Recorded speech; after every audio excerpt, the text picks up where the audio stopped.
Hola, muy buenos días, compañeras y compañeros del Diplomado en Derechos Humanos Político-Electorales. Pues hemos llegado a la tercera sesión de la parte correspondiente a los pueblos y a las comunidades indígenas. Y bueno, en estos 2 días que hemos estado, pues hemos hecho un recorrido, eh, pues rápido, ¿no? Por las reformas constitucionales, las principales características de los sistemas normativos internos, las características de las elecciones que se rigen por estos sistemas, ¿no? Y hemos también hecho, pues un comparativo, ¿no? Respecto del sistema de partidos políticos y bueno, se han dejado ver algunas temáticas que desde mi punto de vista, pues resultan interesantes para el derecho electoral, ¿no? Muchos temas que pueden implicar futuras reformas, pues temas para analizar, ¿no? Para investigar desde nuestros lugares de trabajo, desde nuestras propias perspectivas, ¿no? Los derechos político-electorales de estas poblaciones. Miren, en el temario viene un último apartado que se denomina casos relevantes o sentencias relevantes, perdón. Y a esto nos vamos a dedicar justamente el día de hoy, ¿no? Vamos a ver por qué se vuelven interesantes algunos casos, por qué algunas sentencias se vuelven jurisprudencia, ¿no? Y vamos a ir viendo cómo el trabajo de protección del Estado mexicano hacia los pueblos y comunidades indígenas pues se divide, ¿no? Entre varias autoridades electorales y autoridades del Estado mexicano en general, ¿no? Eh, y bueno, antes de empezar, ayer les comentaba una sentencia que me hubiera gustado que la leyeran. No sé si alguien tuvo oportunidad de hacerlo. Fernando, hiciste cara como que no te dio tiempo. Está complicado, ¿verdad? De un día para otro. ¿Alguien lo pudo hacer? ¿No? Bueno, miren, les voy a comentar algunas sentencias, empezando por esta que les comentaba el día de ayer. Déjenme nada más abrir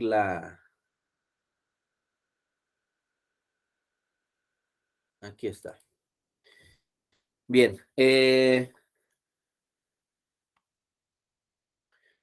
la sentencia que les comentaba o que les había recomendado y que se la sigo recomendando para que la puedan leer en su oportunidad, eh, fíjense, es una sentencia que tenía como problema de fondo, ¿no? El determinar si todas las autoridades iniciales, el tribunal local, la sala regional, en este caso de la Sala Regional Guadalajara, pues se había, digámoslo así, apegado a toda una línea jurisprudencial para resolver un problema que tiene que ver con comunidades equiparables.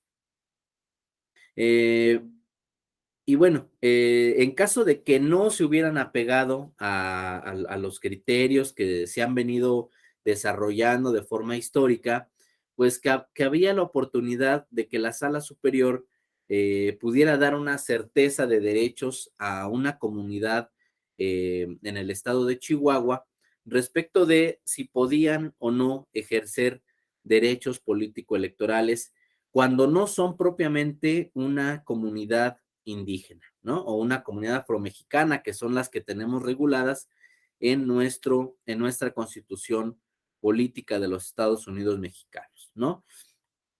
Y miren, esta sentencia, pues parte de algunos hechos que surgen en la comunidad Levarón.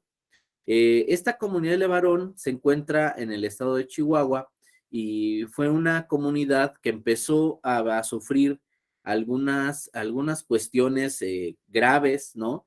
De seguridad pública. Me refiero a asesinatos, a presencia de grupos pues delictivos, ¿no? Pues que ya estaban volviendo un tema de inseguridad a su comunidad.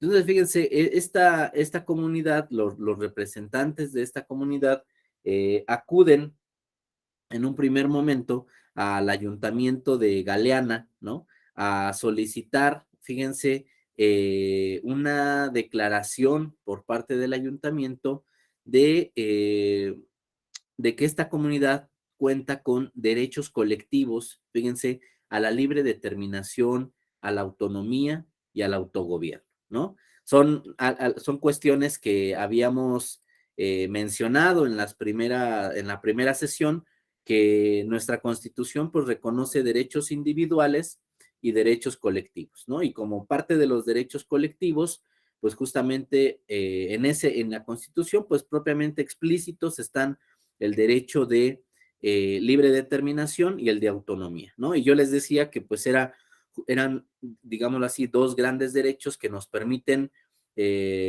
reconocer y aceptar la validez de normas que rigen la vida interna de las comunidades y que también, por otro lado, son normas que permiten a los pueblos indígenas mantener de una forma histórica, pues sus instituciones, ¿no? Aquí me refiero a sus consejos comunitarios, digámoslo así, a las autoridades que van administrando los bienes comunales, la vida social, la vida familiar, ¿no? Y bueno, aquí fíjense, ellos también lo que mantienen en su petición es el derecho del autogobierno, ¿no? Este derecho, si bien no es un derecho, eh, pues digámoslo así, primario o explícito, es una vertiente, ¿no? Del derecho de la libre determinación, ¿no? Y es un derecho que va un poquito más allá del de ejercer simplemente o de elegir autoridades o representantes, ¿no? Porque lo que quiere decir el derecho de autogobierno, fíjense, es un poquito la idea de abandonar todas las instituciones del Estado mexicano, ¿no? Y empezar a crear las propias, digámoslo así, eh, suplantar sus instituciones en el Estado mexicano, ¿no? Eh, ¿qué, Principalmente, ¿qué quiere decir?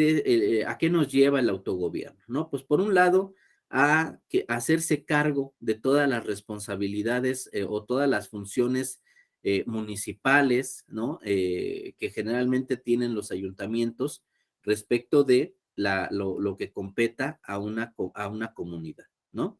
Es decir, administrar sus recursos, distribuir, planificar el uso de los bienes de la comunidad para atender las necesidades de la población, ¿no? Y por otro lado, pues también asumir las funciones de seguridad pública, principalmente en estos casos de pueblos indígenas, viene a ser pues una de las prioridades, ¿no? Generalmente se crean patrullas comunales, consejos de seguridad, y que pues son, digámoslo así, las instituciones que se hacen cargo de estos contextos. Pero bueno, ellos acudieron en un primer momento, les digo, al ayuntamiento de Galeana, ¿no? Eh, y bueno, lo que recibieron como respuesta, pues es que el ayuntamiento no puede o no tiene facultades para reconocer estos derechos colectivos. Eh, y bueno, el ayuntamiento, fíjense, los remite en un primer momento al Congreso local, ¿no? dicen, bueno, el ayuntamiento no es un ente soberano que pueda decidir finalmente el reconocimiento de estos derechos. Claro, Fernando, mira, la sentencia que estamos hablando es el SUB-REC 157, diagonal 2022. Ajá, ahorita se los escribo en el chat.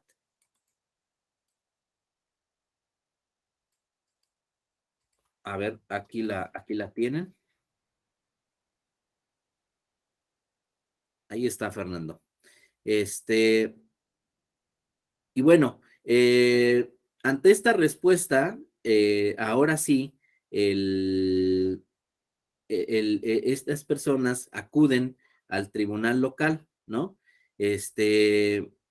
Y ellos confirman la resolución de que la autoridad competente para hacer el reconocimiento de estos derechos colectivos es el Congreso local, ¿no? Y fíjense, esto se me pasó comentarles en la primera sesión. Cuando el legislador federal regula el artículo segundo constitucional, eh, hace una, también hace una delegación, ¿no? De, del reconocer estos derechos que están planteados en la Constitución Federal a los congresos locales, ¿no? Y dice explícitamente el artículo segundo constitucional que los congresos locales serán los encargados de reconocer y de, digamos así, de especificar los derechos de los pueblos y comunidades indígenas en las constituciones locales, ¿no? Entonces, fíjense, en esa lógica, pues el Tribunal Local Electoral de Chihuahua lo que hace, pues, es remitir a esta delegación que mandata la Constitución Política, ¿no? Entonces dice, bueno, el que tiene que pronunciarse, pues, es el Congreso local, ¿no? Y bueno, siguiendo la cadena impugnativa, ante esta resolución del Tribunal Electoral, que yo creo que está bien que hayan acudido a una segunda instancia, a la sala regional, la comunidad va y se inconforma de esta sentencia local. Y entonces la sala regional Guadalajara, fíjense, lo que dice es que no es competente la sala regional para conocer de estos temas, ¿no? Eh, Porque explícitamente en ninguna disposición electoral pues se le da competencia para conocer de comunidades equiparables. Fíjense lo que les estoy diciendo, ¿no? Les estoy diciendo que la sala regional en su momento dijo, eh, pues no somos un tribunal que pueda garantizar estos derechos. Fíjense, cuando los temas que están en el fondo son derechos políticos de carácter colectivo, ¿no? El derecho a la libre determinación y el derecho a la autonomía. Hay una parte del autogobierno que creo que tal vez por ahí fue la Sala Regional Guadalajara, porque fíjense, en 2018, una sala de la Suprema Corte de Justicia de la Nación eh, resolvió un amparo en el que la Suprema Corte, fíjense, había dicho que la Sala Superior había venido pues conociendo de asuntos que no eran propiamente materia electoral. Y estos temas eran justamente relacionados con el ejercicio directo de los recursos públicos por parte de las comunidades, ¿no? Entonces, fíjense, esa sentencia que les menciono es el sub JDC 131, diagonal 2020, ¿no? Esa sentencia también es bastante interesante, se las voy a poner aquí, sub JDC-131, diagonal 2020. Fíjense, esta sentencia deriva de un amparo directo que resolvió la segunda sala de la Suprema Corte de Justicia de la Nación, eh, amparo directo 46, diagonal 2018. Fíjense, estos dos asuntos fueron temas que la segunda sala de la Suprema Corte pues conoció de una impugnación en el municipio de Guajuapan de León, en Oaxaca. Nuestra compañera Rosa tal vez lo ubica, porque es parte de la Mixteca. Fíjense, en este amparo, pues las autoridades municipales presentaron este recurso justamente porque la comunidad ya estaba solicitando al Tribunal Electoral que se les permitiera el uso de los recursos de forma directa. Entonces, los representantes municipales pues presentaron este recurso diciendo pues el Tribunal Electoral está, digámoslo así, ejerciendo facultades que no son de su competencia, ¿no? En ese momento, en el 2018, se concedió el amparo, ¿no? En esta materia y se dijo, ¿no? Que el Tribunal Electoral estaba resolviendo asuntos que no eran de su competencia. Y entonces, cuando resuelve la sala superior, el JDC 131, fíjense, es una sentencia donde la sala superior abandona todos los precedentes que había venido resolviendo en esta materia y dice, pues bueno, ya el Tribunal Electoral no va a ser competente para resolver estos asuntos, ¿no?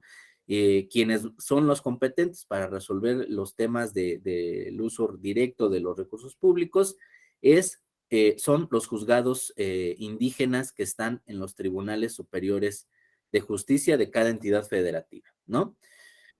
Y fíjense, esta sentencia pues viene a ser pues creo yo, un caso emblemático, porque muy pocas veces vemos este criterio de reflexión del Tribunal Electoral y mucho menos vemos justamente abandono de criterios, ¿no? De competencia del Tribunal Electoral. Y es que, como les decía en alguna de las sesiones, este tema de las competencias del Tribunal Electoral para conocer de casos que tienen que ver con derechos político-electorales de pueblos y comunidades indígenas, no es propiamente un asunto que esté explícito en la Constitución o en las leyes electorales, ¿no? Es un asunto que inicialmente empezó a resolver el Tribunal Electoral como una interpretación, ¿no? Del artículo segundo constitucional y propiamente del articulado que nos habla de los derechos político-electorales, ¿no? Entonces, con estas interpretaciones hemos venido creando toda una serie de sentencias, de jurisprudencia, pero son interpretaciones del Tribunal Electoral, ¿no? Entonces, pues vean cómo aquí ya hay un caso donde le dicen al tribunal, pues no eres competente, deja de resolver asuntos en esta materia, ¿no? Entonces, yo creo que bajo este precedente, la Sala Regional Guadalajara, pues también no quiso caer en un abuso de competencias para reconocer de asuntos de comunidades equiparables, ¿no? A pesar de que ya está regulado este concepto en la Constitución Federal. Entonces, bueno, la Sala Regional Guadalajara, al momento de emitir su sentencia, pues dice, yo no puedo conocer del asunto, no soy una autoridad competente para analizar temas de derechos de comunidades equiparables. Hasta ahí llega la Sala Regional Guadalajara, ¿no? Y contra la sentencia de la Sala Regional Guadalajara, fíjense, y esto también para que ustedes vayan identificando todos los medios de impugnación que pueden presentar en un litigio, contra las sentencias de las salas regionales, ustedes pueden interponer también un recurso de reconsideración. El recurso de reconsideración es la última instancia que tenemos ante la sala superior para, digámoslo así, volver a someter a análisis un tema de derechos políticos, ¿no? Y fíjense, el tema me parece es tan relevante porque justamente el Tribunal Electoral le dice a la sala regional, a ver, si has venido resolviendo asuntos en materia indígena, ¿no? Eh, de una forma, a partir de una interpretación de la Constitución, ¿no? ¿Por qué no realizas o por qué no conociste de este asunto también haciendo una interpretación de la Constitución respecto de comunidades equiparables, ¿no? Entonces, fíjense, es bien esta sentencia es pues muy explícita, ¿no? En esta materia, porque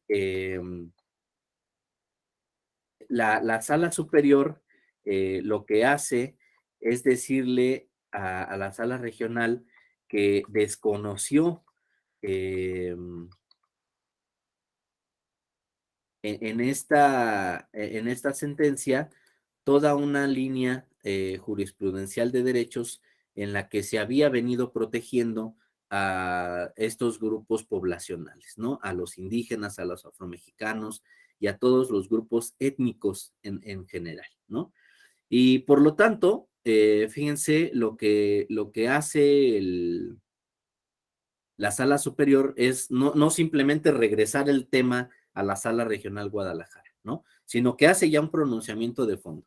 Y efectivamente le instruye a las autoridades electorales locales que realicen los trabajos de consulta a la comunidad Levarón, ¿no? Y por otro lado, que también realicen las investigaciones respecto de la existencia de sistemas normativos internos en esta comunidad, ¿no? Entonces, pues bueno, lo que estamos viviendo, ¿no? En estos días, pues es justamente la búsqueda de peritajes antropológicos que nos permitan conocer de estos sistemas normativos y conocer si tienen autoridades tradicionales que tengan una historicidad en la comunidad, ¿no? Y por otro lado, también se están implementando las consultas a la comunidad para saber, pues, si la comunidad está de acuerdo en cambiar de sistemas normativos en esta en esta población, ¿no? Y bueno, aquí viene también después el reconocimiento, digámoslo así, a las salas regionales digámoslo así, a pegarse a la línea jurisprudencial que ha venido manteniendo el tribunal para que no queden desprotegidos los derechos políticos de futuros grupos vulnerables que vayan surgiendo en la esfera, digámoslo así, de las entidades federativas o de la federación, ¿no? Entonces, vean la importancia de este asunto, ¿no? Por un lado, pues digámoslo así, fue un llamado de atención a las autoridades electorales, ¿no? Para reconocer una línea jurisprudencial. Vino a hacer también una sentencia en la que, digamos, creo yo, porque no hay muchas sentencias sobre comunidades equiparables, que pues viene a reactivar este concepto constitucional, ¿no? Que se había analizado en algunas sentencias después de la reforma de 2001, ¿no? Algunas sentencias de estos primeros años del Tribunal Electoral en la que otras comunidades habían tratado de buscar la aplicación de este concepto, ¿no? Y fíjense, había comunidades que utilizan los lenguajes de señas, ¿no? Para comunicarse. Y bueno, pues ahí en esos casos decían, oye, pues mira, yo hablo una lengua, ¿no? Tenemos ciertas prácticas culturales en nuestra comunidad que nos permiten tener una unidad, ¿no? Ciertos representantes que nos van manteniendo organizados, ¿no? Pero finalmente estos asuntos pues no habían sido aplicables o no se había reconocido la equiparabilidad de una comunidad a los pueblos indígenas, ¿no? Aquí en la comunidad Levarón se aplica el concepto de comunidad equiparable. Pero fíjense, en esta cadena impugnativa también va a aparecer otro concepto interesante en el derecho electoral, que es el de los pueblos tribales, ¿no? Para algunas autoridades, más que comunidad equiparable, pues lo abordaron desde el concepto de pueblo tribal, ¿no? El de la comunidad de Levarón. Entonces, fíjense, también aquí empezamos a ver, creo yo, como único caso bueno, que al menos yo conozca de sentencias de este tribunal, ¿no? Casos de este tipo de pueblos, ¿no? Que nos dan, pues digamos así, oportunidad para reflexionar de la existencia de otro grupo poblacional, pues digámoslo así, ya de una forma explícita, que están regulados en tratados internacionales, que serían los pueblos tribales. Entonces, bueno, hasta ahí esa sentencia del estado de Chihuahua, la verdad es que vale la pena para ver estos temas de las competencias del Tribunal Electoral, los nuevos grupos poblacionales que van surgiendo, ¿no? Y fíjense, también es importante porque podríamos hacer la cuenta, ¿no? Desde la reforma de 1992 a este año, ¿no? Entonces estaríamos diciendo que después de 30 años, ¿no? De que se regula la materia de la nación pluricultural, pues todavía cuando surge una nueva población étnica en nuestro estado mexicano, pues están inciertos los derechos, ¿no? Tienen que haber varias sentencias de los órganos jurisdiccionales para llegar a una protección, ¿no? Ahora, si lo vemos desde algún precedente inmediato y que pudiera tener una relación similar, creo yo que nos tendríamos que referir al caso de Cherán, ¿no? Fíjense, este caso de Cherán, les voy a recomendar ahora la sentencia sub JDC 9167, diagonal 2015, ¿no? Fíjense, esta sentencia es sobre el caso de Cherán. Aquí, fíjense, fue un caso fíjense el año que estamos hablando, 2015. El año, este caso empezó un poquito antes, empezó en 2000, me parece 2008, justamente antes de la reforma constitucional de 2011, que tiene que con la reforma de derechos humanos en nuestro país, ¿no? Donde todavía estábamos, digamos así, bajo una perspectiva distinta de la relevancia de los tratados internacionales, la jerarquía de la Constitución sobre todas las normas legales que pudiéramos tener, ¿no? En las entidades federativas y a nivel internacional, pues también un poco sobre manteniendo una idea respecto de la armonización de los tratados internacionales, los sistemas de bloques normativos que les mencionaba, ¿no? Todavía no le dábamos esa importancia que tiene el bloque constitucional, ¿no? Que les mencionaba en la primera sesión.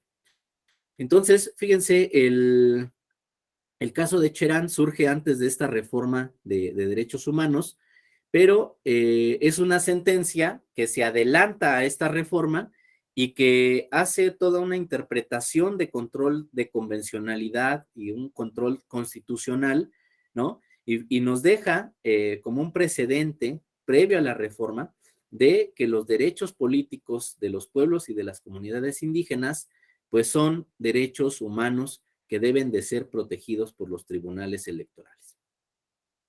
Y fíjense, el tema de Cherán, vamos a ver que surge en el estado de Michoacán, ¿no? En un momento en el que el Congreso local todavía no había podido realizar la reforma a su constitución local, ¿no? Fíjense, desde 2001, que tuvimos la reforma al artículo segundo constitucional y donde el legislador había mandatado que los congresos locales hicieran lo mismo en las entidades federativas, llevábamos 7 años en Michoacán que todavía no teníamos la reforma local, ¿no? En materia indígena.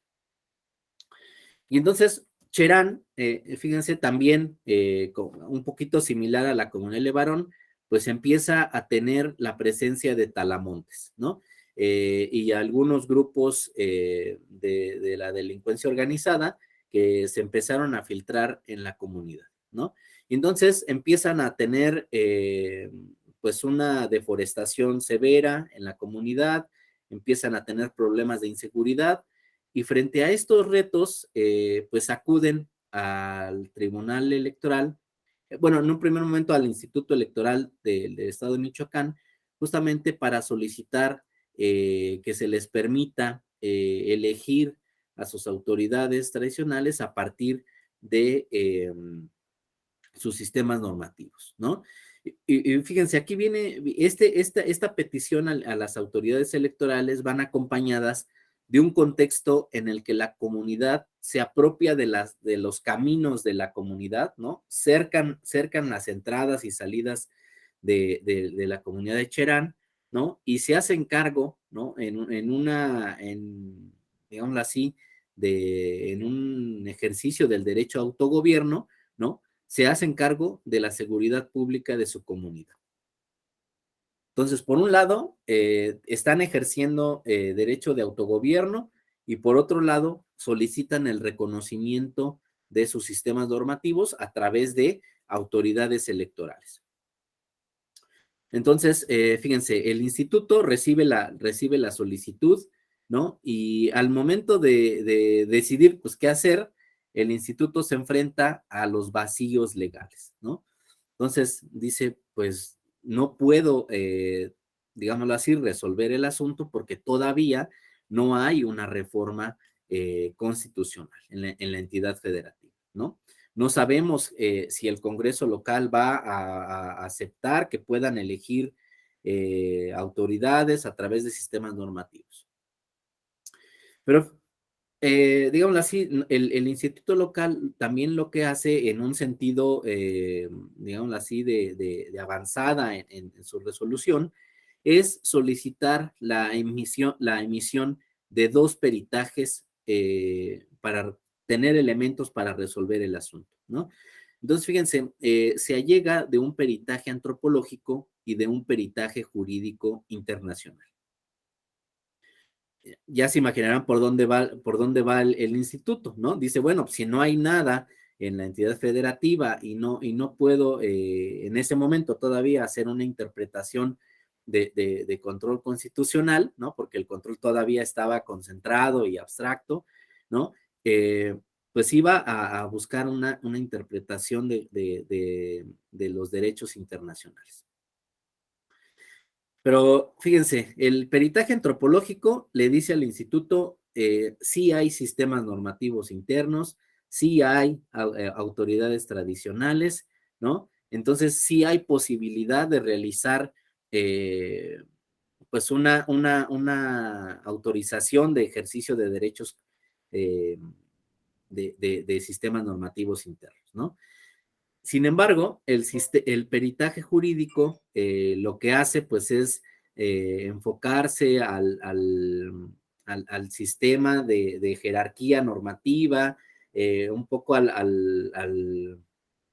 cómo se deben de ir aplicando los tratados internacionales en el Estado mexicano y en particular en las entidades federativas, y le dice, pues no hay posibilidad de realizar la autorización del ejercicio de sistemas normativos si no hay una regulación interna, ¿no?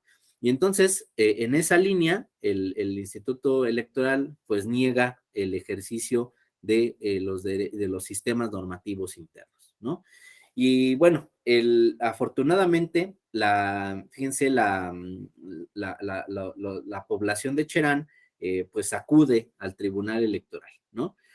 Y fíjense, el caso de Cherán es una de las primeras sentencias, ¿no? Del Tribunal Electoral, en el que nos va a dejar un criterio muy claro, ¿no? En el que nos va a decir que si en las entidades federativas no está regulado un derecho, ¿no? Pero este derecho sí está en la Constitución Federal, entonces puede haber una aplicación directa de la Constitución, ¿no?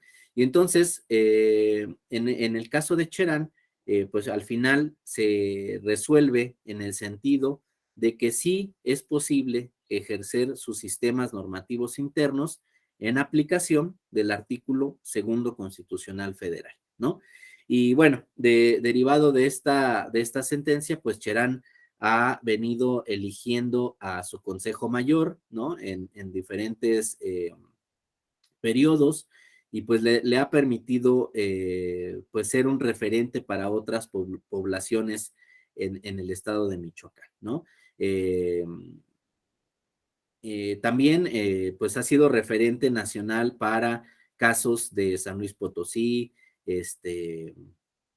Guerrero, ¿no? Donde también se ha realizado este cambio de sistemas normativos internos.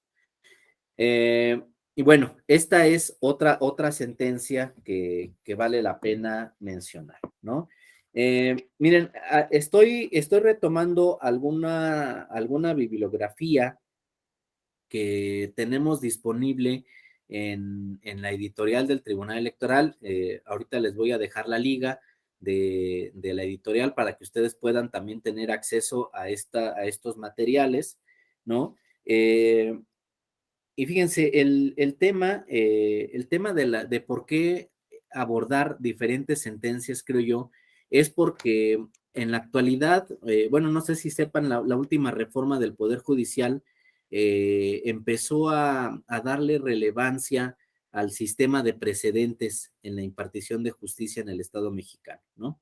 En ese sentido, pues vamos a ver que la Suprema Corte, los tribunales colegiados y en esta ola pues también está entrando el Tribunal Electoral, ¿no? Para darle una importancia mayor a los casos, ¿no? A esta impartición de justicia específica, ¿no? Que pueden tener relevancia en futuros casos que se vayan presentando, ¿no?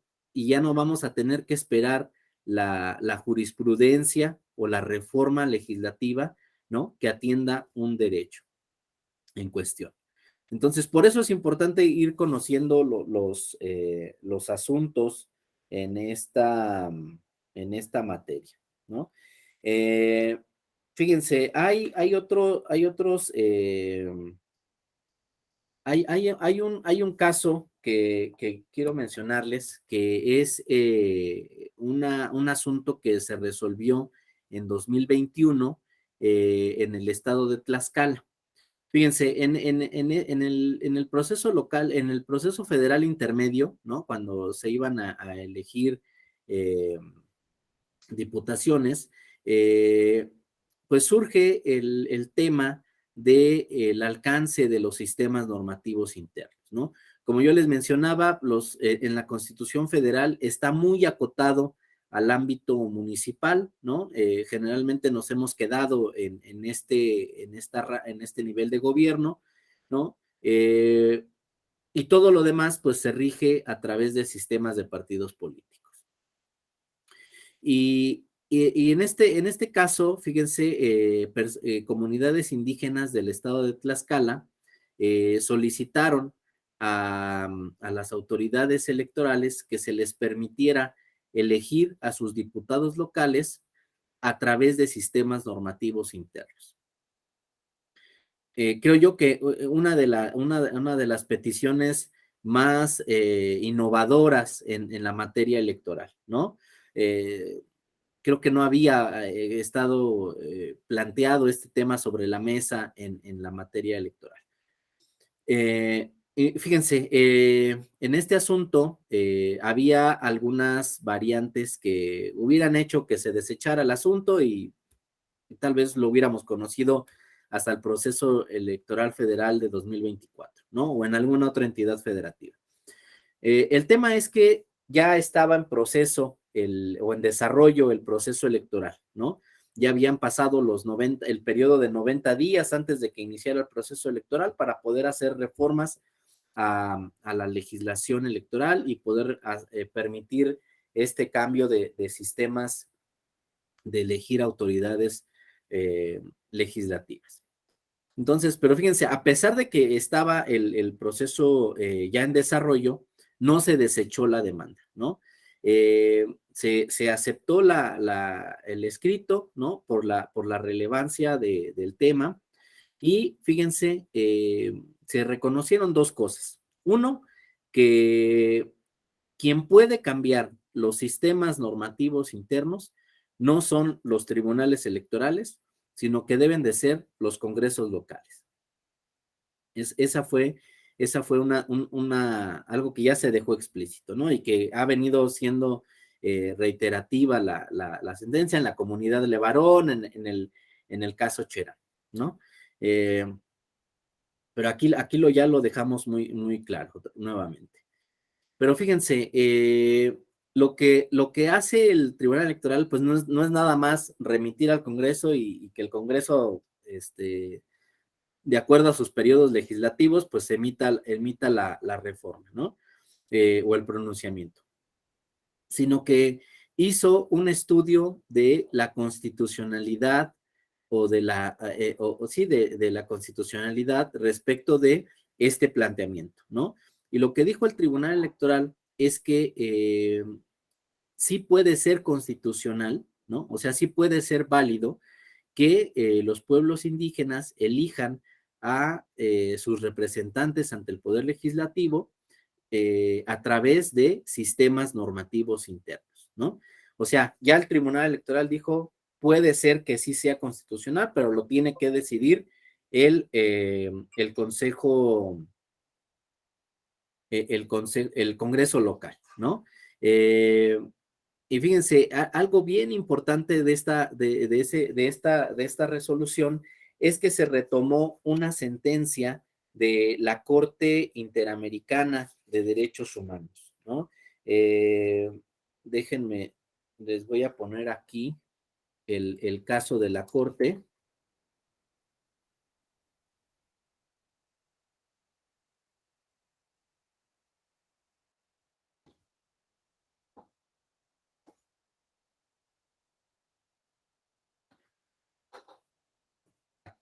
Miren, el caso Yatama contra Nicaragua en 2005. Esta sentencia viene a ser, digámoslo así, un precedente que creo yo ha servido de fundamento para el Tribunal Electoral, para todos estos casos que se han resuelto en el ámbito nacional después de esta sentencia de la Corte, ¿no? Fíjense, el caso Yatama es una asociación de política que había venido participando en las elecciones de Nicaragua, ¿no? Ya que la legislación de ese país permitía que se eligieran autoridades a través de los partidos políticos y de asociaciones políticas. Pero fíjense, a pesar de que ya venían participando, viene una reforma en Nicaragua donde solo el Congreso, ¿no? Establece que solo se podrán elegir a representantes a través de partidos políticos, ¿no? El Congreso Nacional es el que determina este cambio de vías para acceder a los cargos populares y dice solo partidos políticos.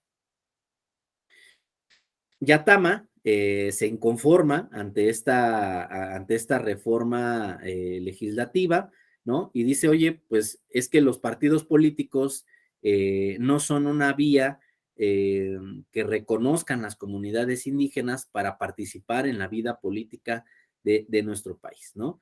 De Nicaragua. Entonces, lo que hacen es justamente solicitar que se permita a las asociaciones políticas que puedan ser vía para que elijan autoridades legislativas. Fíjense, en este caso, la Corte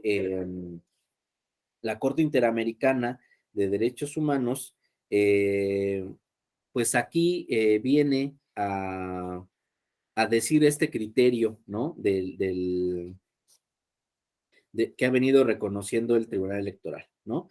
Pero fíjense, lo que reconoce este asunto es que el derecho a la participación directa en asuntos públicos, el derecho a votar, el derecho a ser elegido y acceder a las funciones públicas son derechos humanos político-electorales, ¿no? Esta es una primera aseveración. La segunda es que reconoce que los estados pueden establecer estándares mínimos para regular la participación política, pero deben de promover y fomentar diversas formas de participación a fin de fortalecer la democracia en los países de América Latina, ¿no? También en esta sentencia, la Corte pues reconoce que el Estado manifestó la necesidad de reformar la ley electoral y que consideraba que implicaba pues afectaciones a los derechos de participación política de las comunidades indígenas, ¿no? Porque justamente no se les reconocía una vía que fuera acorde con los sistemas normativos internos. Otro aspecto que reconoce la Corte es que al final del camino, ¿no? Pues finalmente es el Congreso el que tiene que reformar estas vías de acceso, ¿no? Y entonces, esto creo viene a ser el sentido también en el que ha venido resolviendo el Tribunal Electoral. Eh, y fíjense, algo muy similar al caso Yatama contra Nicaragua sucedió en la Ciudad de México, ¿no? Les había comentado que en la Ciudad de México tenemos los barrios originarios. Eh, y fíjense, en la ley de participación ciudadana y de presupuesto en la Ciudad de México, pues se reconocen, o más bien hasta el último ejercicio, ¿no? Se habían venido reconociendo, pues, digámoslo así, las autoridades que rigen la vida política de los barrios originarios, ¿no?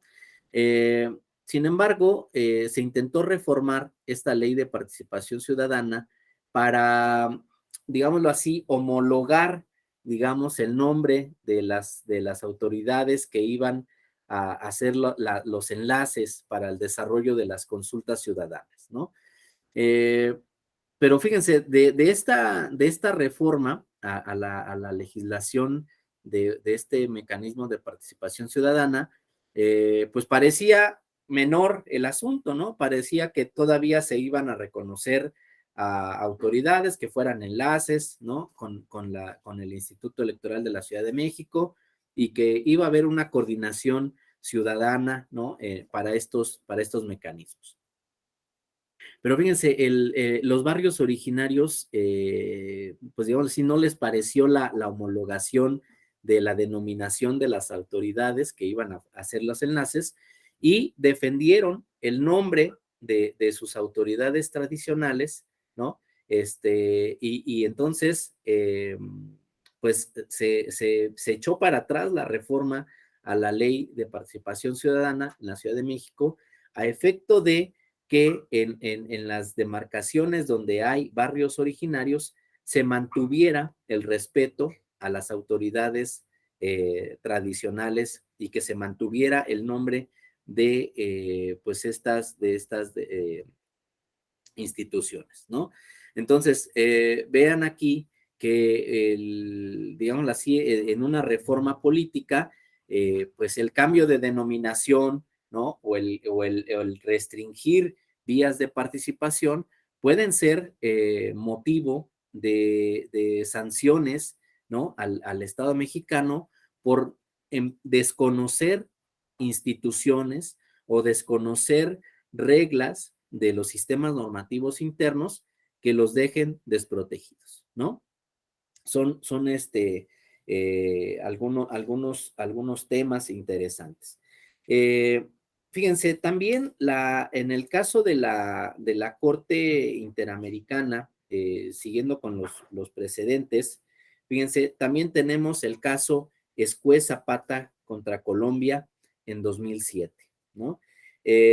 Fíjense, en este caso, el ejército colombiano habían pues tenido ciertas actividades en una comunidad indígena y habían privado de la vida al señor Zapata, Escué Zapata, ¿no? Y fíjense, el asunto parecería un tema que tiene que ver con la privación de la vida, ¿no? O el derecho a la vida de una persona indígena, ¿no? Pero fíjense, en la sentencia, algo que argumentan las personas que interpusieron el asunto es que le dan una orientación hacia la formación de líderes indígenas. Y esto hace que el asunto cobre pues mayor relevancia en materia político-electoral, ¿no? Lo que dicen en esta sentencia pues es que el privar de la vida al señor Escué Zapata pues no simplemente es privarlo de su vida, ¿no? Sino que hay una vertiente que afecta a la comunidad de forma directa, ¿no? Dicen en esta sentencia que la privación de la vida de un líder comunitario, ¿no? Pues les deja vacíos en sus sistemas escalonados de cargos, ¿no? Dice, hay un reconocimiento de la Corte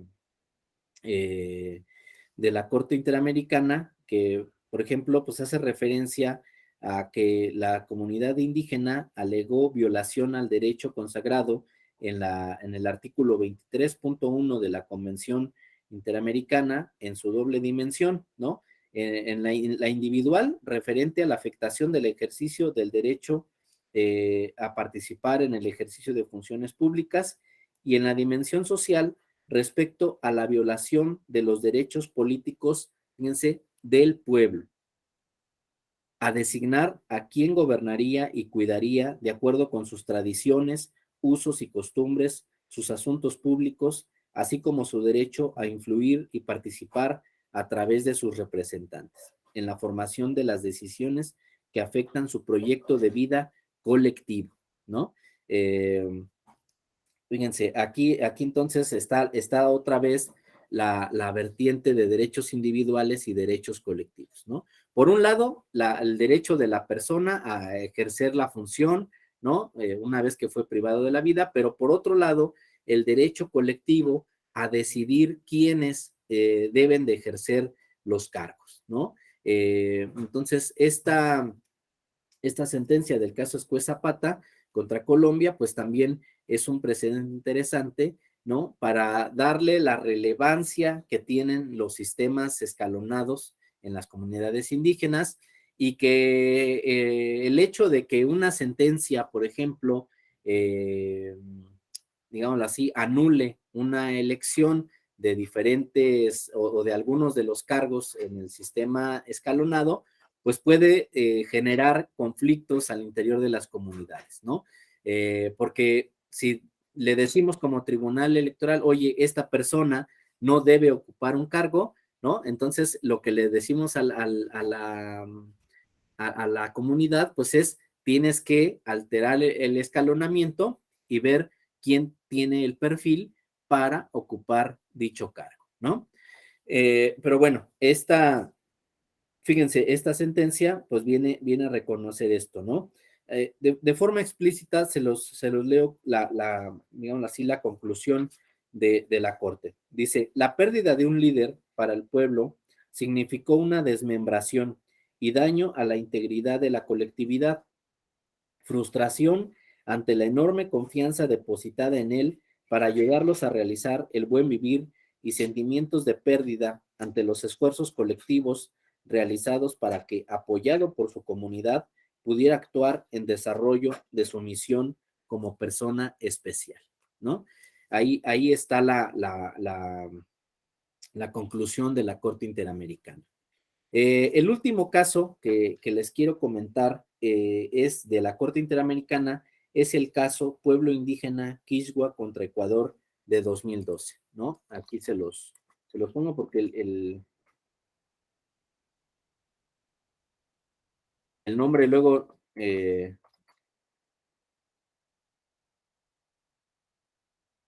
puede no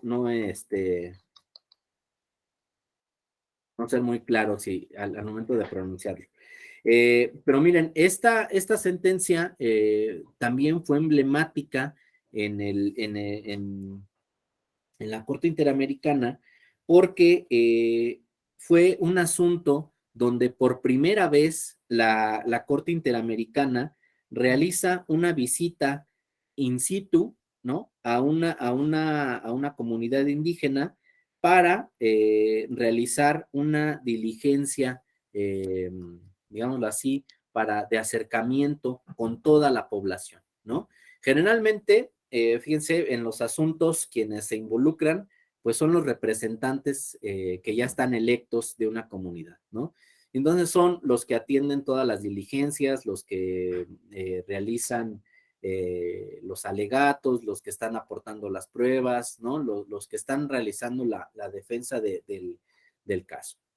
Pero en este caso, la Corte Interamericana, pues al visitar a la comunidad, ¿no? No solamente se entrevistó con los representantes indígenas, ¿no? O con las autoridades ya electas, sino que realizó entrevistas a todas las personas de la comunidad, ¿no? Mujeres, hombres, niños, adolescentes, de todos los grupos poblacionales, ¿no? Y esto, fíjense, también fue, creo yo, una buena práctica que se adoptó en los estados parte de América Latina, porque empezaron a surgir después de esta sentencia en 2012, pues algunas prácticas donde los magistrados, principalmente en el caso mexicano, los magistrados electorales, pues empezaron a tener un mayor acercamiento con las comunidades, ¿no? Ahorita, por ejemplo, recuerdo, y esto porque lo viví de forma personal, la participación del magistrado en la sala regional Toluca, Juan Carlos Silva Daya, a comunidades indígenas del estado de Hidalgo, ¿no?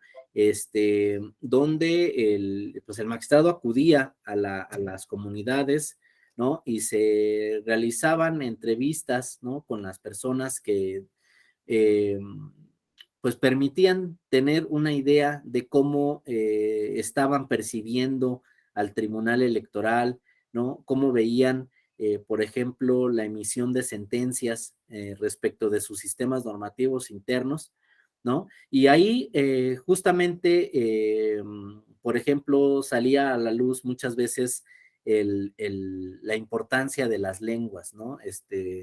Pues cómo todo el proceso pues generalmente se lleva en español, ¿no? Cómo tienen ellos la necesidad de tener traductores, intérpretes en estos asuntos, ¿no? Y que muchas veces pues no se comunican las sentencias en sus lenguas indígenas. Entonces, Toluca, la sala regional Toluca fue relevante porque fue una de las primeras salas regionales que empezó a hacer campañas de difusión de derechos político-electorales en lenguas indígenas, ¿no? Entonces veíamos carteles, veíamos grabaciones en las vías telefónicas, en su portal, creo que todavía pueden encontrar las traducciones a la Constitución, a lenguas indígenas. Y bueno, después fue una práctica que se llevó también a la sala superior y se empezaron a interpretar los apartados resolutivos de las sentencias en lenguas indígenas, ¿no? También, por ejemplo, para la integración de la Defensoría Pública Electoral, cuando se eligieron a los defensores, uno de los requisitos que se tenían para poder aspirar a estos cargos era que pertenecieran a comunidades indígenas y que hablaran lenguas indígenas, ¿no? Entonces, los defensores pues tienen esta vertiente en su formación, ¿no? Que les permite pues tener un mayor acercamiento con las lenguas indígenas, ¿no?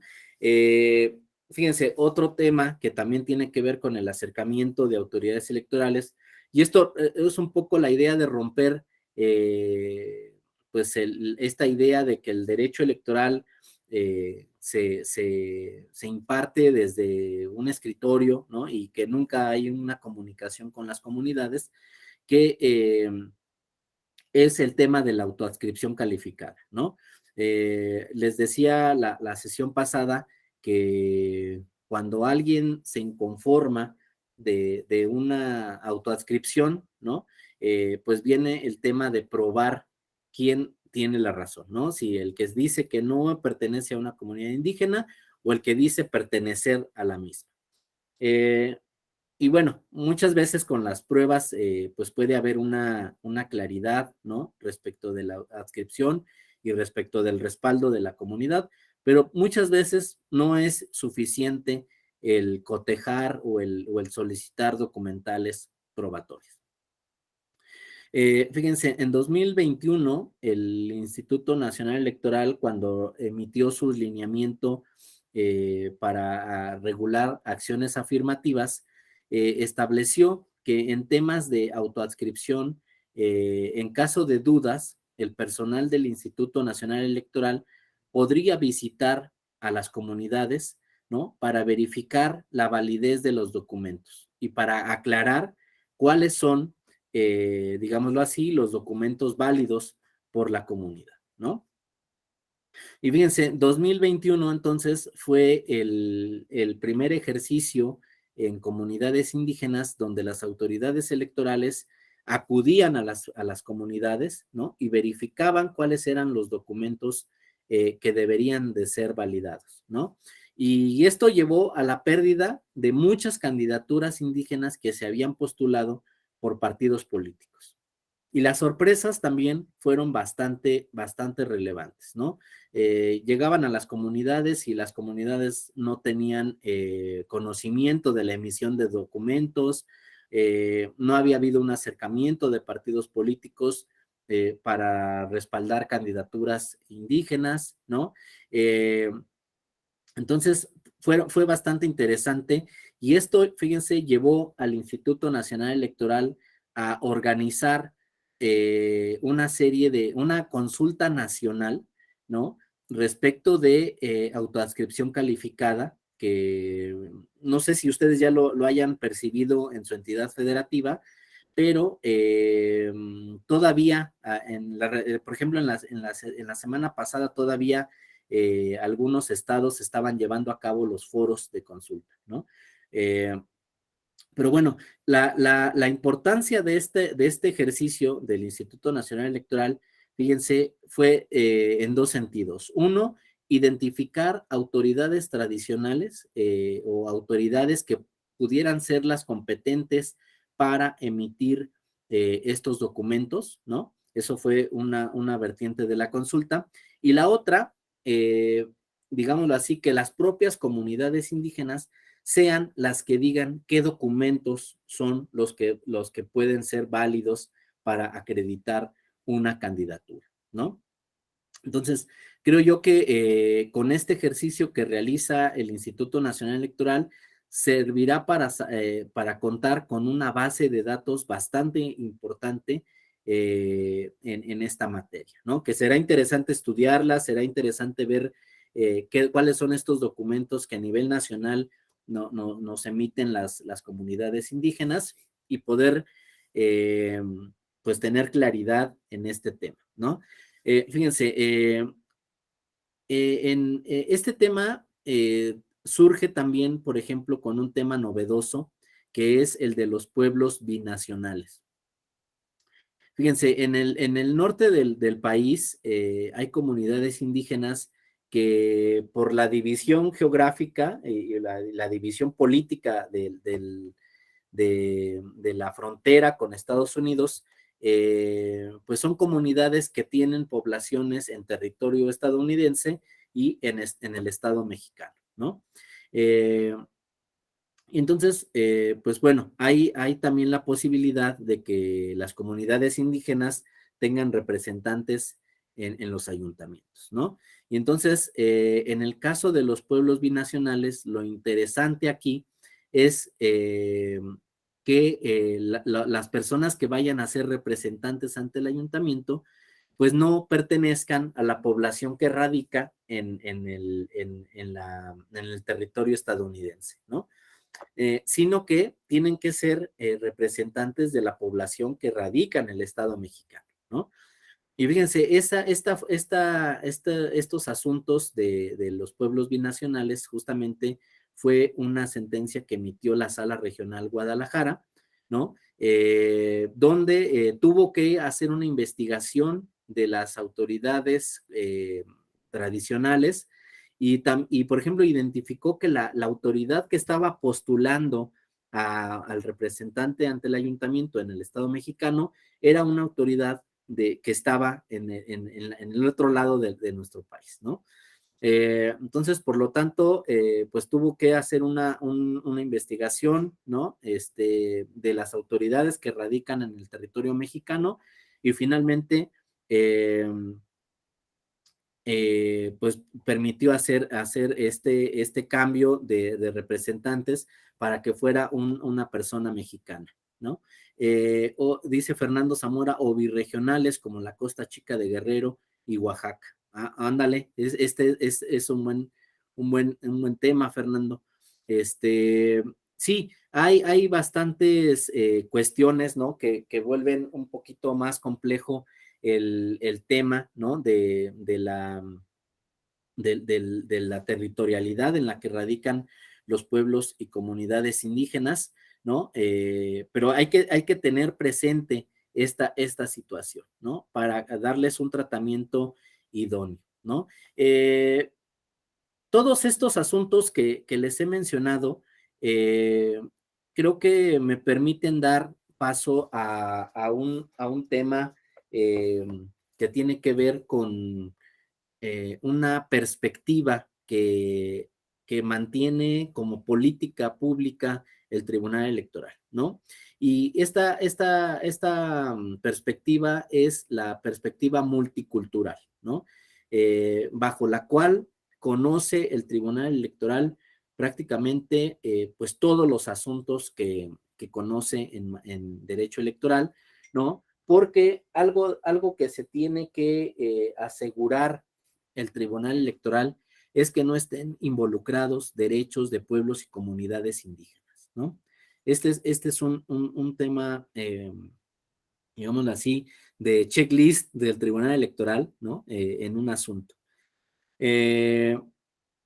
Lo que hace el Tribunal Electoral, pues, es identificar si hay alguna persona indígena que esté involucrada en un asunto. Si no lo hay, pues entonces resuelve bajo las normas del sistema de partidos políticos, pero si identifica que hay alguna persona que pertenece a comunidades indígenas, pues empieza a resolver con una perspectiva multicultural, ¿no? Con una perspectiva de reconocimiento de sus sistemas normativos internos, un reconocimiento de toda la línea jurisprudencial que, que está ya establecida por la Sala Superior, ¿no? En beneficio o a fin de beneficiar sus derechos político-electorales, ¿no?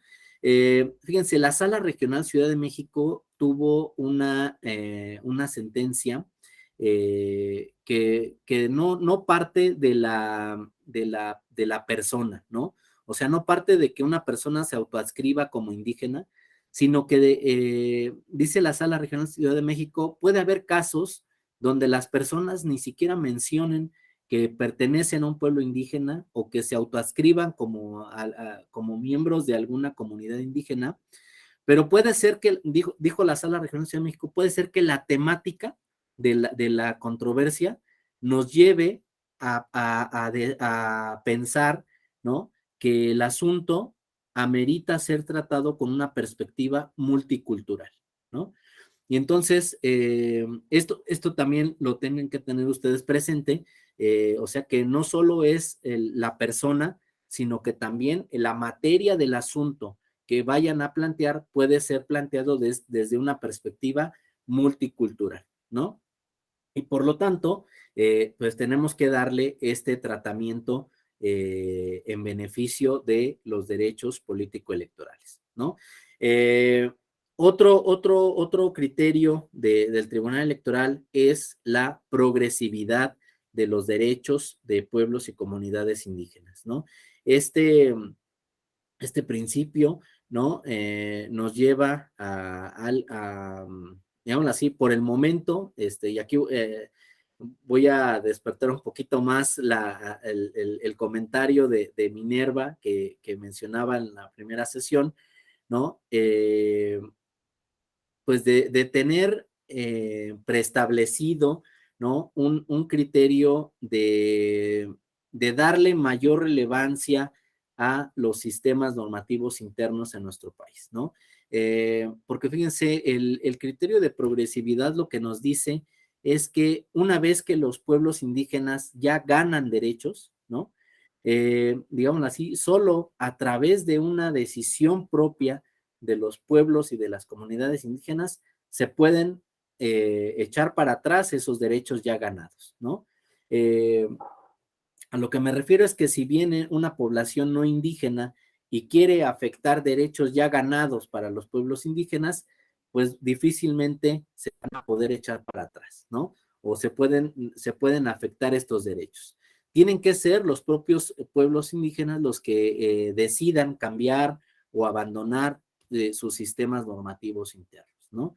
Pero esto, bueno, pues tendrá en su momento todo un proceso eh, de consulta, un proceso de trabajo entre los pueblos y las comunidades indígenas y las autoridades del Estado mexicano, ¿no?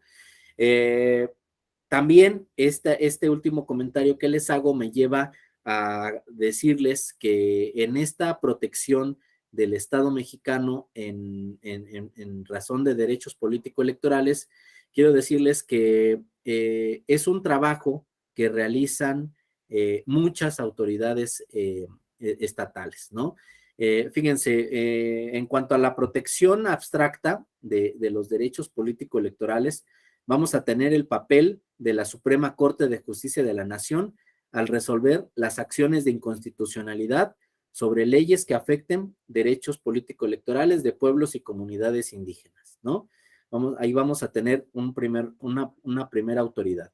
En el caso concreto de procesos ya electorales que se vayan desarrollando, vamos a tener a los tribunales locales, a los tribunales electorales locales, salas regionales y sala superior del Tribunal Electoral para resolver medios de impugnación, principalmente el juicio para la protección de los derechos político-electorales del ciudadano, ¿no? Para garantizar la protección de los derechos político-electorales de votar, ser votado, asociación y afiliación, ¿no? Después vamos a ver que también las autoridades electorales administrativas también son parte fundamental en la protección de estos derechos y en la promoción de derechos de pueblos y comunidades indígenas cuando se crean lineamientos en favor de estos grupos poblacionales, ¿no? Pero fíjense, hasta ahí estamos en el ámbito constitucional y en el ámbito electoral. Ahora, también se han vinculado, fíjense, en esta protección a los congresos locales, a las comisiones nacionales de derechos humanos, al Instituto Nacional de Pueblos Indígenas en México, se han también involucrado ya los relatores especiales de pueblos y comunidades indígenas en Naciones Unidas para proteger derechos de estos grupos vulnerables, ¿no? Entonces, con la participación de todas estas autoridades estatales y algunas de naturaleza propia en materia indígena, pues es que vamos a tener como Estado mexicano la certeza de que estamos tratando de forma adecuada los derechos político-electorales, ¿no? Hasta el momento no tengo conocimiento de algún asunto que en materia de pueblos y comunidades indígenas se esté, digámoslo así, litigando en el ámbito internacional o en el ámbito interamericano, ¿no? Porque el Tribunal Electoral pues ha sido un tribunal de avanzada, de progresividad de derechos y pues generalmente resuelve en un sentido de volver armónico los sistemas normativos con los derechos humanos, ¿no?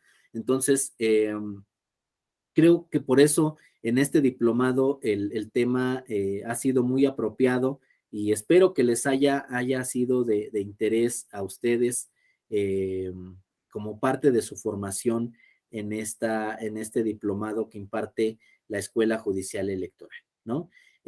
Silvia, a ver, hace un comentario, maestro, en atención a la protección de los pueblos y comunidades indígenas, ¿qué principios son los que habrán de observarse obligatoriamente en los litigios donde estén inmersos asuntos político-electorales?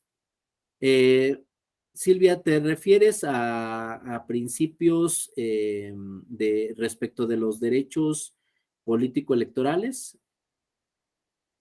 Sí, maestro, por favor. Ok, bueno, primero, pues creo que podríamos hablar de el respeto a los sistemas normativos. Ese creo que sería el primero de los principios que hay que prever, ¿no? El respeto a las cosmovisiones indígenas, creo que también sería otra modalidad. El respeto a los sistemas de cargos, creo que sería también una de los puntos de partida, ¿no? ¿Qué más? Bueno, el principio de progresividad, ahí creo que no hay otro tema, ¿no? Y pues creo que el respeto a las autoridades tradicionales también creo que sería eh, otro parámetro, Silvia. Eh, Creo que respetando estas variables, creo que el Estado mexicano podría salvaguardar los derechos político-electorales de estas comunidades. ¿Alguien más tiene alguna pregunta? Rosa, adelante. Buenos días a todas y todos, y perdón si se escucha un poco de ruido, pero es que están cortando el pasto afuera. Bueno, mi comentario y mi pregunta a la vez van en el sentido de, entiendo esta parte del principio de multiculturalidad, ¿no? En donde, pues, se tienen que tomar distintos factores, ¿no? Para preservar los derechos político-electorales de los pueblos y comunidades indígenas y afromexicanas. Pero creo que faltaría incluir, o no sé si a lo mejor en alguna parte lo perdí, es el criterio de interseccionalidad, porque incluso dentro de los pueblos y comunidades indígenas existe dentro de estos mismos grupos una parte de discriminación, ¿no? Por pertenecer o ser de una etnia u otra. Y esto es muy evidente y a lo mejor porque yo lo he visto de cerca. Por ejemplo, en la Mixteca hay distintas variantes de Mixteco, ¿no? Y entonces a veces escucho expresiones como, es que su Mixteco es de la montaña, ¿no? no hablamos igual, no hablamos la misma lengua, refieren, pero aparte hay ahí y que entra también con el tema de del autogobierno. En la región de la Mixteca existe la comunidad Triqui y ellos predominantemente están en San Juan Copala, ¿no? Entonces, esta comunidad desde hace muchísimos años ha venido pugnando por esta parte del autogobierno. No han estado muy de acuerdo incluso con el sistema de partidos políticos. Tan es así que es muy complicado y a veces hasta imposible instalar casillas, ¿no? En sus pueblos o en su región. Pero incluso, aún como siendo parte de la Mixteca, los pueblos mixtecos hacia la comunidad triqui, sienten cierta animadversión, porque incluso yo siempre he pensado que todas las personas luchan por sus derechos porque así lo consideran. Eh, y tendrán sus razones. Sin embargo, lo que sí pues, se cuestiona mucho en la Mixteca es esta parte de que se han conformado en una especie de guerrillas, ¿no? De que no permiten la entrada de ciertas autoridades, el desconocimiento incluso hacia el gobierno del Estado, y que bueno, en esa pugna pues también han formado parte de su partido local, que es el Partido de Unidad Popular, ¿no? Y que precisamente me refería a ellos en mi intervención de la primera clase, y que precisamente, aun cuando existen los recursos de impugnación, ellos querían hacer ley por su propia mano, ¿no? En un conflicto electoral. Entonces creo que también ahí, aunque se trata de un grupo indígena, tendrían que verse ese criterio de interseccionalidad y de que precisamente cuál sería la diferencia, porque ellos podrían decir, bueno, ellos son un grupo indígena, nosotros también lo somos, ¿no? ¿Cuál sería la situación de desventaja entre uno y otro ante una situación de discriminación? Sí, muy bien, Rosa, te agradezco mucho tu pregunta. Sí, mira, el tema de interseccionalidad yo creo que lo van a analizar en el siguiente módulo, cuando vean todos los grupos vulnerables. Pero bueno, te voy a dar mi opinión de esto que tú mencionas, ¿no? Y es un tema también bien interesante. Mira, por ejemplo, cuando hablamos de acciones afirmativas, justamente decimos, pues hay que tener espacios reservados para los pueblos indígenas, para el pueblo afromexicano, para las personas con alguna discapacidad, para migrantes, para personas que están presas sin sentencia condenatoria, en fin, ¿no? Ciertos espacios, y decimos, tenemos 500 lugares y hay que ocupar todas estas acciones afirmativas para darles un lugar adecuado a cada grupo indígena, ¿no? O a cada grupo vulnerable. Pero fíjate, aquí lo que tú mencionas es esta posibilidad, ¿no? De que en una misma persona estén uno o más grupos vulnerables en una misma persona, ¿no? Es decir, por ejemplo, que una persona sea indígena, tenga alguna preferencia sexual, ¿no? O se autoascriba a un género no binario, sea migrante, ¿no? Y alguna otra que nos podamos plantear en este caso hipotético, ¿no? Y bueno, la interseccionalidad, pues aquí vendría a tener este efecto, ¿no? De cómo integramos a esta persona, ¿no? Adscribiéndola en un lugar de la lista en favor de algún grupo vulnerable sin afectar el resto de los grupos, ¿no?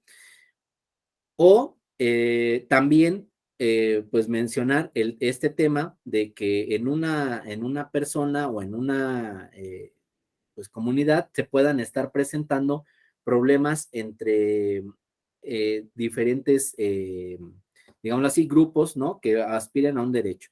Y aquí tú mencionas cómo lo resolvemos, ¿no? O sea, cómo vamos a darle un mayor peso a ciertos derechos, ¿no? Pues cuando se trata de un mismo grupo poblacional. Y creo que la respuesta tendría que ser que tenemos que ocupar o hacer un ejercicio de ponderación, ¿no? Respecto de los derechos que estén en controversia, y el sentido de la resolución tiene que ser en la selección que cause el menor daño posible a una persona, ¿no? O a una colectividad. Fíjate, a nivel federal, ¿no? Creo que este tema de la interseccionalidad, pues viene a ser pues importante por el número de grupos que están surgiendo y que tenemos que atender, ¿no? En el caso específico de los pueblos indígenas, por ejemplo, tuvimos el asunto de dos personas mushes eh, que son también del estado de Oaxaca, donde, fíjate, las reglas electorales, ¿no? Pues partían de una base binaria, ¿no? De una base donde o somos hombres o somos mujeres. Y en esa lógica, pues registramos nuestras candidaturas, ¿no? Y nos empiezan a, digámoslo así, a intercalar en las postulaciones y en la integración de listas, ¿no? Cuando llegan los mushes al Tribunal Electoral, por ejemplo, se hace un planteamiento de este tema de lo binario, ¿no? Y entonces ellos dicen, pues nosotros somos un tercer género, ¿no? Pero fíjate, el tema antes de que llegue al Tribunal Electoral, tiene pues algunas particularidades, porque cuando ellos registran su candidatura, ¿no? Por ejemplo, lo registran como hombres. Cuando ven, cuando se va desarrollando el proceso de registro de candidaturas y ven los lugares que tienen otros partidos políticos, pues ven que les beneficia no tanto el registrarse como hombres, sino como mujeres, ¿no?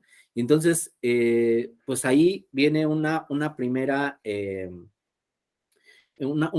cuestión en razón de género, ¿no? Dicen, bueno, no puedes estar cambiando de género, ¿no?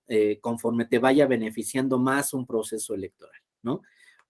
Tienes que decidir desde el momento en el que te vas a registrar tu candidatura, tienes que definir bajo qué criterio vas a participar en todo el proceso electoral, ¿no?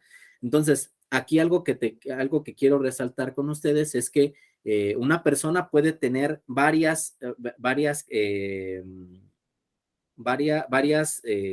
características en su persona que lo adscriban a cierto grupo vulnerable. Se puede postular como indígena, se puede postular como mujer, se puede postular como perteneciente a algún grupo no binario, puede considerarse como migrante, pero debe de haber una claridad en la postulación, ¿no? O sea, si vamos a buscar la postulación como candidato indígena, ¿no? Es porque vamos a llegar, si llegamos al cargo, tenemos que ser representantes de esta población, ¿no? Fíjate, este tema se complejiza en los estados. Por ejemplo, Colima tiene un congreso muy pequeño, ¿no? Entonces, ahí, por ejemplo, vemos el tema de que todos los grupos vulnerables, los 12 grupos vulnerables que podemos tener identificados a nivel federal, cuando los bajamos a la entidad de Colima, por ejemplo, pues no hay espacios, ¿no? Para cada uno de los grupos. porque hay menos lugares que los grupos poblacionales, ¿no? Entonces, ahí entramos, por ejemplo, respecto de cómo incorporamos todos estos grupos vulnerables en las candidaturas para ocupar estos espacios, ¿no? Y, por ejemplo, a nivel federal, por ejemplo, la regla es que si tú postulas un candidato con autoadscripción indígena, el suplente tendría que ser también de calidad indígena, ¿no? De autoadscripción indígena. O si es migrante la fórmula, pues el propietario y el suplente tendrían que ser de la misma, del mismo grupo vulnerable, ¿no? En el caso de Colima, fíjate, por ejemplo, lo que se ha hecho al tener menos espacios que los grupos vulnerables es que se permita que el propietario sea de un grupo vulnerable y el suplente sea de otro grupo poblacional, ¿no? Entonces, de esa forma, en suplentes y propietarios están integradas todos los grupos vulnerables. Pero el tema es que, por ejemplo, los que estén en funciones, pues propiamente serán los grupos que estén representados en el Congreso, mientras que los suplentes, pues puedan estar no en las discusiones o en las presentaciones de iniciativas, ¿no? Pero ya eso ya empieza a quedarse del lado de la organización de los congresos. Pero sí, efectivamente, este tema de la interseccionalidad, ¿no? Creo yo que es el, digamos, el coco de las autoridades que al final tienen que decidir quién se queda y quién gana o quién gana una elección, ¿no? Porque tienen que juzgar con esta perspectiva de interseccionalidad a fin de garantizar la integración de todos los grupos en la representatividad electa, ¿no? Entonces, ahí es, digámoslo así, donde se plantean estos choques de derechos, esta presencia de características en una persona, ¿no? O en una colectividad. Que nos van marcando. Yo creo que propiamente el tema lo verán en el módulo final de su diplomado, ¿no? Pero pues sí quería mencionarles el tema de los mushes, ¿no? Que ha sido ahí uno de los más relevantes en este tema de interseccionalidad. Muchas gracias, Rosa, por tu pregunta. ¿Alguien más, compañeros, que quieran hacer algún comentario o alguna pregunta? Bueno, miren, les voy a compartir con el maestro Miguel Ángel, el doctor, perdón, Miguel Ángel Sánchez, unos materiales que creo que les van a servir muchos para complementar lo visto en esta sesión, que tiene que ver con la jurisprudencia que ha emitido el Tribunal Electoral en materia de pueblos y comunidades indígenas, ¿no? Para que las puedan ustedes consultar. Vienen los links para que puedan abrir el texto de la jurisprudencia y también van a ver ahí las sentencias que fueron la fuente de la tesis o de la jurisprudencia, ¿no? Para que puedan, en caso de que tengan algún asunto que litigar o que resolver, pues puedan pues ver si el asunto se parece o en qué se puede diferenciar de su asunto, ¿no? Se los comparto hoy mismo con el doctor Miguel Ángel Sánchez Vieira, quien es nuestro director de capacitación externa y que coordina estos diplomados, ¿no? Pues bueno, no me queda más que agradecerles su tiempo, su participación. Sé que muchos estaban muy atentos, ¿no? En el tema, ¿no? Espero volverlos a encontrar en alguna otra conferencia o diplomado de esta Escuela Judicial Electoral y espero tener mejores casos que comentarles. Esperemos que sigan llegando los asuntos de los pueblos y de las comunidades indígenas, ¿no? Porque justamente es la fuente de nuevos derechos que podamos ir comentando, ¿no?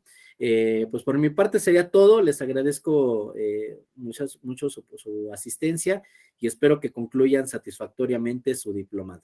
Muchísimas gracias. Gracias a usted, profesor. Excelente día a todas y todos. Muchas gracias, buen día.